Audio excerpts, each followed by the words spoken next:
Hello, जय हिंद, नमस्कार दोस्तों। आप सभी का स्वागत है आपके अपने YouTube channel online GK free classes में। आज के इस क्लास में हम रेलवे ग्रुप डी परीक्षा 2025 के लिए दूसरा मॉडल पेपर लेकर आए हैं और इस दूसरे मॉडल पेपर के अंदर हम बहुत ही इंपॉर्टेंट क्वेश्चनों को कवर करेंगे।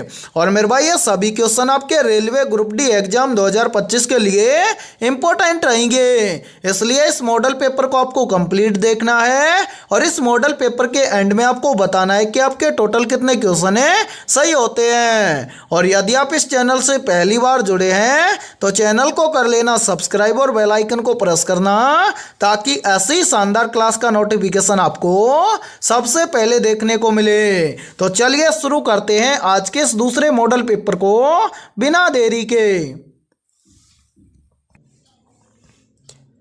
पहला प्रश्न है आप सभी के सामने, भारत में सबसे बड़ी मीठे पानी की झील कौन सी है? ऑप्शन ए है वुलर झील है, ऑप्शन बी है चिल्का झील है, ऑप्शन सी है दल झील है और ऑप्शन डी है पुलिकट झील है। तो जल्दी से बताइए इन चारों में से करेक्ट आंसर है क्या होगा। आपसे पूछा गया है कि भारत में सबसे बड़ी मीठे पानी की झील कौन सी है और मोस्ट इंपोर्टेंट प्रश्न है ये, चाहे तो आप इस प्रश्न का स्क्रीनशॉट भी ले सकते हैं। तो यहाँ पर देखिए इन चारों में से करेक्ट आंसर हो जाएगा सभी का ऑप्शन है ए, यानी कि भारत में सबसे बड़ी मीठे पानी की झील है वुलर झील।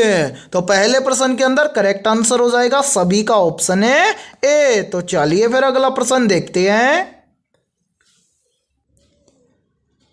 दूसरा प्रश्न है आप सभी के सामने, किस डिवाइस का उपयोग हार्ड कॉपी प्राप्त करने के लिए किया जाता है? ऑप्शन ए है मॉनिटर का, ऑप्शन बी है प्रिंटर का, ऑप्शन सी है स्कैनर का और ऑप्शन डी है कीबोर्ड का। तो यहाँ पर देखिए इन चारों में से करेक्ट आंसर हो जाएगा सभी का ऑप्शन है बी, यानी कि प्रिंटर डिवाइस का उपयोग हार्ड कॉपी प्राप्त करने के लिए किया जाता है। तो दूसरे प्रश्न के अंदर करेक्ट आंसर हो जाएगा सभी का ऑप्शन है बी। तो चलिए फिर अगला प्रश्न देखते हैं।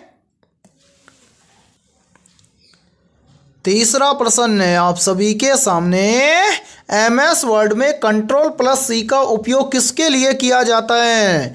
ऑप्शन ए है कट करने के लिए, ऑप्शन बी है कॉपी करने के लिए, ऑप्शन सी है पेस्ट करने के लिए और ऑप्शन डी है सेव करने के लिए। तो यहाँ पर देखिए इन चारों में से करेक्ट आंसर हो जाएगा सभी का ऑप्शन है बी, यानी कि MS वर्ड में Ctrl+C का उपयोग किया जाता है कॉपी करने के लिए। तो तीसरे प्रश्न के अंदर करेक्ट आंसर हो जाएगा सभी का ऑप्शन है बी। और मेरे भाई यहाँ पर ध्यान से देखिए, इसी प्रश्न को एग्जाम के अंदर घुमाकर ऐसे भी पूछ लिया जाता है कि कॉपी करने के लिए किस शॉर्टकट की का उपयोग किया जाता है। तो मेरे भाई याद रखना, कॉपी करने के लिए शॉर्टकट की का उपयोग किया जाता है कंट्रोल के साथ में सी का, या फिर हम बोल सकते हैं कि Ctrl+C का उपयोग किया जाता है कॉपी करने के लिए। तो तीसरे प्रश्न के अंदर करेक्ट आंसर हो जाएगा सभी का ऑप्शन है सी। और मेरे भाई यहाँ पर देखिए आप सभी के लिए बहुत ही इंपॉर्टेंट सूचना है, यदि आप पहली बार के अंदर रेलवे ग्रुप डी एग्जाम 2025 को क्रैक करना चाहते हैं तो हमने आपके रेलवे ग्रुप डी एग्जाम 2025 के लिए GK, GS, mathematics, science, current affairs और रीजनिंग के लगभग 21,000 प्लस मोस्ट इंपोर्टेंट क्वेश्चनों का पीडीएफ सेट तैयार किया है। यदि आप ये 21,000 प्लस मोस्ट इंपोर्टेंट क्वेश्चनों का पीडीएफ सेट लेना चाहते हैं तो आप हमारे इस व्हाट्सएप नंबर पर कॉन्टैक्ट करके ले सकते हैं। और मेरे भाई इस पीडीएफ सेट की प्राइस हमने रखी है मात्र और मात्र 51 रुपये, यानी कि 51 रुपये की फीस के अंदर आपको ऑल सब्जेक्ट के ऊपर टॉपिक वाइज लगभग 21,000 प्लस मोस्ट इंपोर्टेंट क्वेश्चनों का पीडीएफ सेट दिया जाएगा।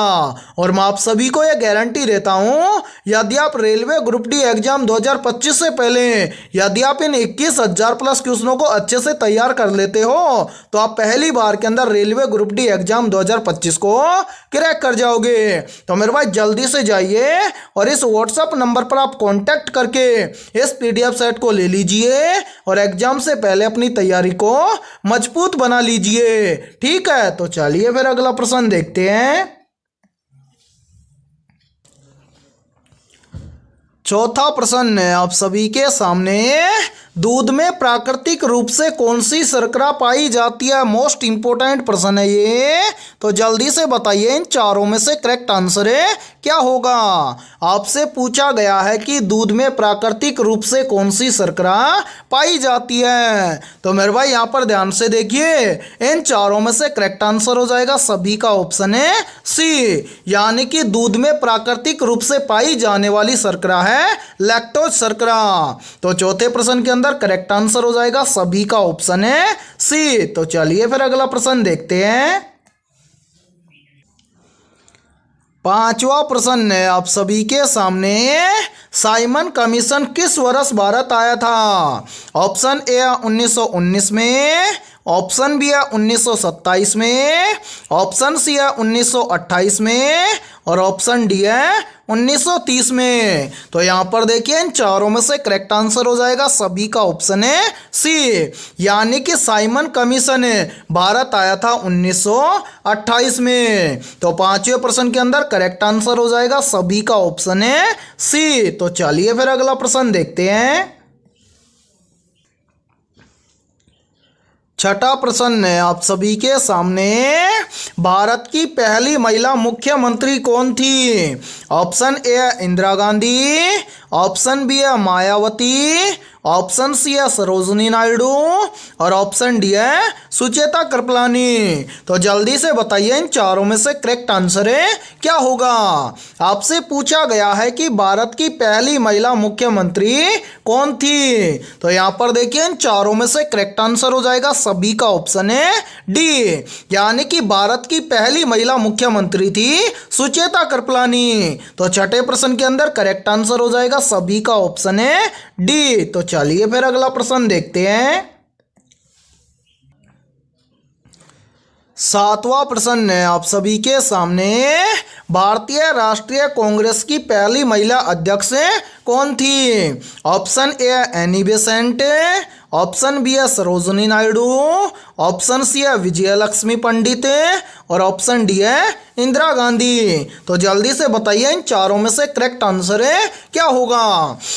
आपसे पूछा गया है कि भारतीय राष्ट्रीय कांग्रेस की पहली महिला अध्यक्ष कौन थी, और मेरे भाई ये प्रश्न बहुत ही इंपॉर्टेंट प्रश्न है और ये प्रश्न इंडियन नेवी MR 2019 के अंदर पूछा गया प्रश्न है। तो यहाँ पर देखिए इन चारों में से करेक्ट आंसर हो जाएगा सभी का ऑप्शन है ए, यानी कि भारतीय राष्ट्रीय कांग्रेस की पहली महिला अध्यक्ष थी एनी बेसेंट।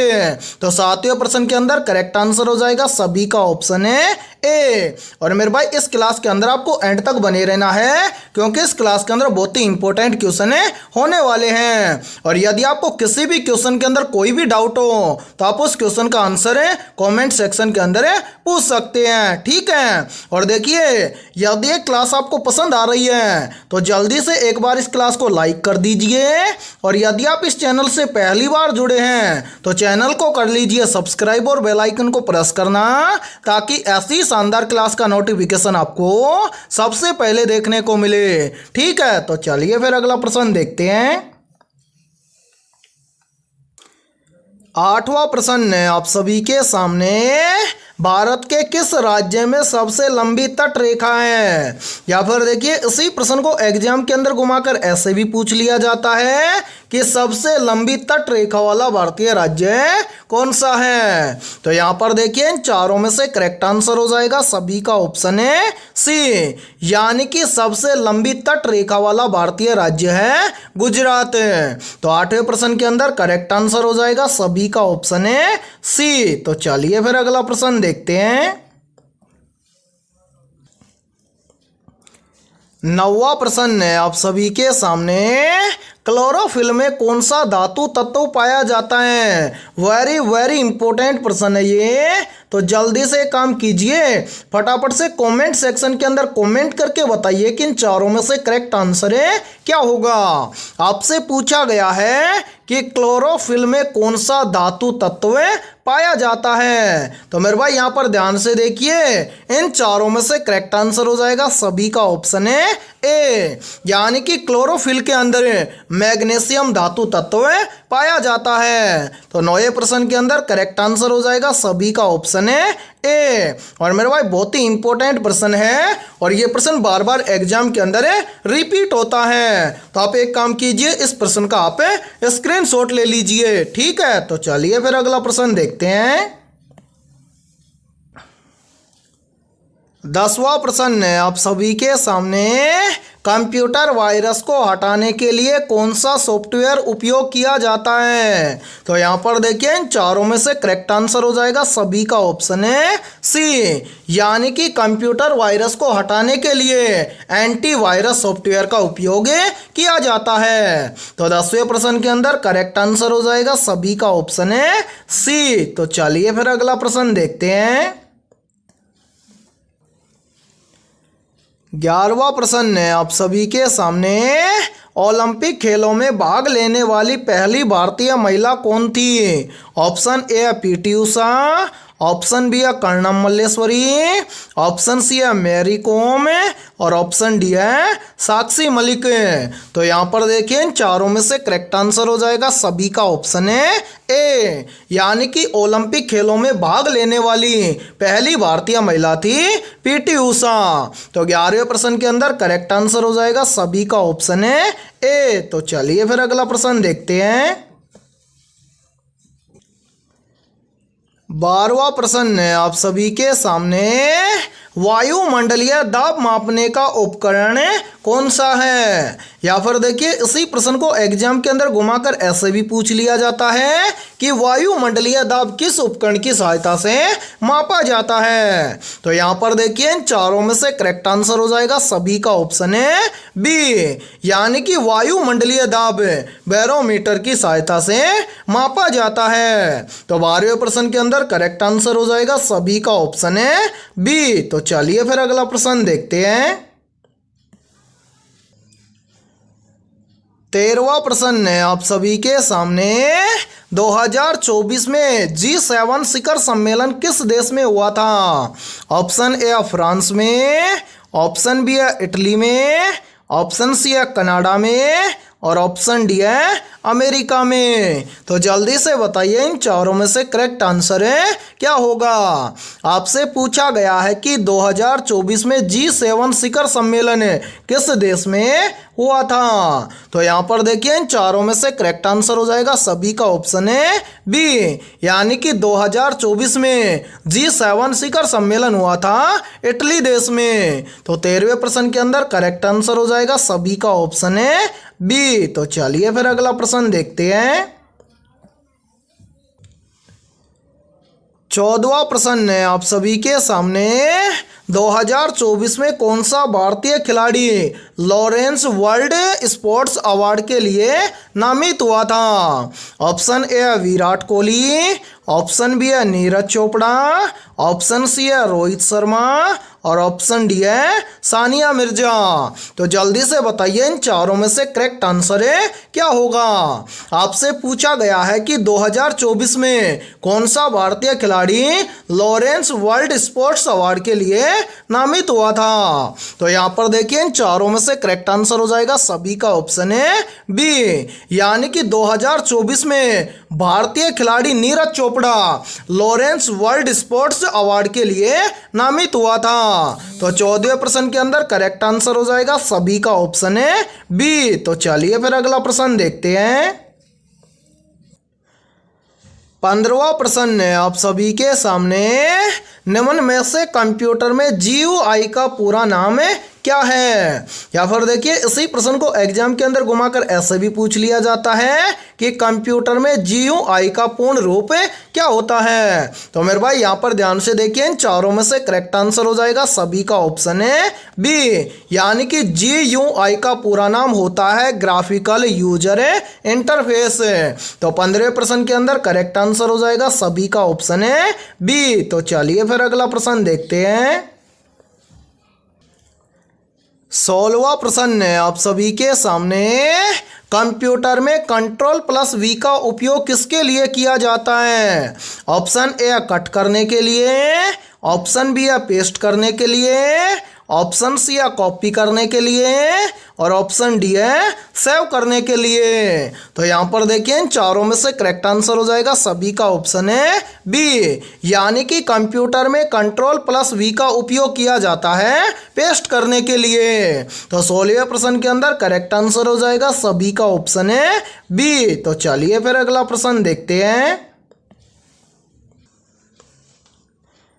17वां प्रश्न है आप सभी के सामने, भारत में निर्मित पहला माइक्रोचिप कौन सा है? ऑप्शन ए है शक्ति, ऑप्शन बी है परम, ऑप्शन सी है वेद और ऑप्शन डी है अर्जुन। तो यहाँ पर देखिए इन चारों में से करेक्ट आंसर हो जाएगा सभी का ऑप्शन है ए, यानी कि भारत में निर्मित पहला माइक्रोचिप है शक्ति। तो 17वें प्रश्न के अंदर करेक्ट आंसर हो जाएगा सभी का ऑप्शन है ए। तो चलिए फिर अगला प्रश्न देखते हैं। 18वां प्रश्न है आप सभी के सामने, किस प्रकार की दर्पण का उपयोग वाहनों के पीछे देखने के लिए किया जाता है? तो जल्दी से बताइए इन चारों में से करेक्ट आंसर है क्या होगा। आपसे पूछा गया है कि किस प्रकार की दर्पण का उपयोग वाहनों के पीछे देखने के लिए किया जाता है। तो यहाँ पर देखिए इन चारों में से करेक्ट आंसर हो जाएगा सभी का ऑप्शन है बी, यानी कि उत्तल दर्पण का उपयोग किया जाता है वाहनों में पीछे देखने के लिए। तो 18वें प्रश्न के अंदर करेक्ट आंसर हो जाएगा सभी का ऑप्शन है बी। और इसी के साथ में देखिए आप सभी के लिए बहुत ही इंपॉर्टेंट सूचना है, यदि आप पहली बार के अंदर रेलवे ग्रुप डी एग्जाम 2025 को क्रैक करना चाहते हैं तो हमने आपके रेलवे ग्रुप डी एग्जाम 2025 के लिए ऑल सब्जेक्ट के ऊपर टॉपिक वाइज लगभग 21,000 प्लस मोस्ट इंपोर्टेंट क्वेश्चनों का पीडीएफ सेट तैयार किया है। यदि आप ये 21,000 प्लस मोस्ट इंपोर्टेंट क्वेश्चनों का पीडीएफ सेट लेना चाहते हैं तो आप हमारे इस व्हाट्सएप नंबर पर कांटेक्ट करके ले सकते हैं। व्हाट्सएप नंबर है 7374826893। ये हमारा व्हाट्सएप नंबर है। इस व्हाट्सएप नंबर पर आप कांटेक्ट करके इस पीडीएफ सेट को ले सकते हैं। और मेरे भाई इस पीडीएफ सेट की प्राइस हमने रखी है मात्र और मात्र 51 रुपये, यानी कि 51 रुपये की फीस के अंदर आपको ऑल सब्जेक्ट के ऊपर टॉपिक वाइज लगभग 21,000 प्लस मोस्ट इंपोर्टेंट क्वेश्चनों का पीडीएफ सेट दिया जाएगा। और मैं आप सभी को यह गारंटी देता हूं, यदि आप इन 21,000 प्लस क्वेश्चनों को एग्जाम से पहले तैयार कर लेते हो तो आप पहली बार के अंदर रेलवे ग्रुप डी एग्जाम 2025 को क्रैक कर जाओगे। तो मेरे भाई जल्दी से जाइए और इस व्हाट्सएप नंबर पर आप कांटेक्ट करके इस पीडीएफ सेट को ले लीजिए और एग्जाम से पहले अपनी तैयारी को मजबूत बना लीजिए। ठीक है, तो चलिए फिर अगला प्रश्न देखते हैं।